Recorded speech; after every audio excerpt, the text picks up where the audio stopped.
Jiji la Nairobi linaendelea kushuhudia misururu wa magari katika baadhi ya vituo vya mafuta, huku vingine vikikosa kabisa bidhaa hiyo muhimu, hali inayozua wasiwasi mkubwa kwa wakazi na sekta ya usafirishaji. Baadhi ya vituo vimekuwa vikitoa mafuta kwa kiwango kidogo au kufunga huduma mapema, huku madereva wakilazimika kuzunguka jijini wakitafuta petroli na dizeli.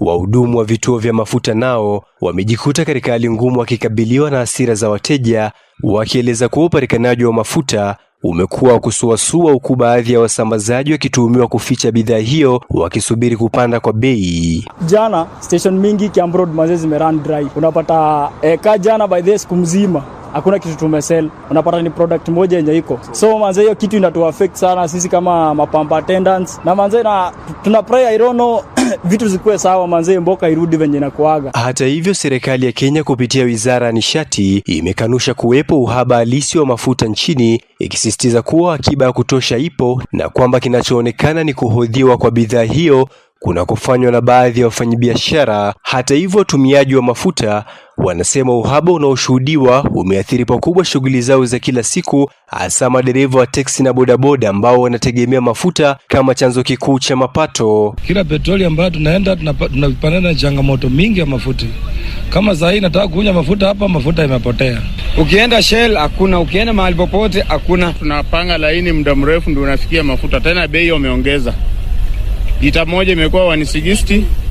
Sai lita tunauziwa shilingi 200. Wakati hayo yakijiri, sakata la uagizaji mafuta nchini Kenya limechukua mkondo mpya kufuatia kukamatwa kwa maafisa wakuu katika sekta ya nishati. Miongoni mwa waliokamatwa ni katibu mkuu wa nishati Mohamed Liban, mkurugenzi mkuu katika mamlaka ya kawi na kudhibiti petroli Daniel Kiptoo, mkurugenzi mtendaji wa kampuni ya usambazaji mafuta Joe Sang, pamoja na afisa mwandamizi wa petroli Joseph Wafula. Maafisa hao wanashtakiwa kwa tuhuma za kuingilia mnyororo wa usambazaji mafuta, ikiwemo kudaiwa kudanganya takwimu za akiba mafuta nchini Kenya, kuhusika na uagizaji mafuta yasiyokidhi viwango, pamoja na kuchangia kile kinachodaiwa kuwa uhaba wa kubuni ili kunufaika kifedha. Uchunguzi unaoendelea pia unahusishwa na shehena mafuta iliyoripotiwa kuwa na kiwango cha juu cha sulfa kuliko kinachoruhusiwa, jambo lililozua mvutano ndani ya taasisi za usimamizi wa nishati. Rais wa Kenya William Ruto ameapa kuchukua hatua kali dhidi ya wote watakaopatikana na hatia kwenye sakata hilo, huku akiahidi kusafisha sekta hiyo na kurejesha imani ya umma. Hawa cartels ya mambo ya mafuta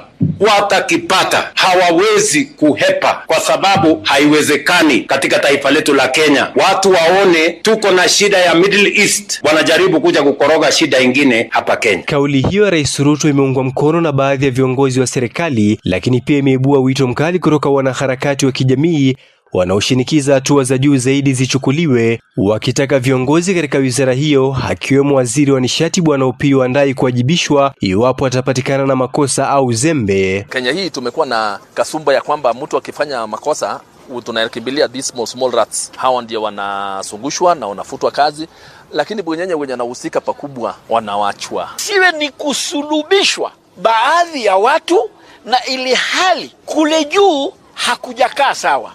Na tukisema juu tunazungumzia nani? Waziri muhusika. Haiwezi permanent secretary resign kisha waziri yuko na wala hajasema kitu chochote. Kwa sasa serikali ya Kenya inaendelea na uchunguzi, huku ikiahidi kurejesha hali ya kawaida katika upatikanaji wa mafuta, wakati wananchi wakiendelea kukabiliana na hali ngumu ya uhaba huo. Nikiripotia idhaa ya Kiswahili Sauti ya Afrika kutoka Nairobi, Kenya, mimi ni Nyota Suleiman.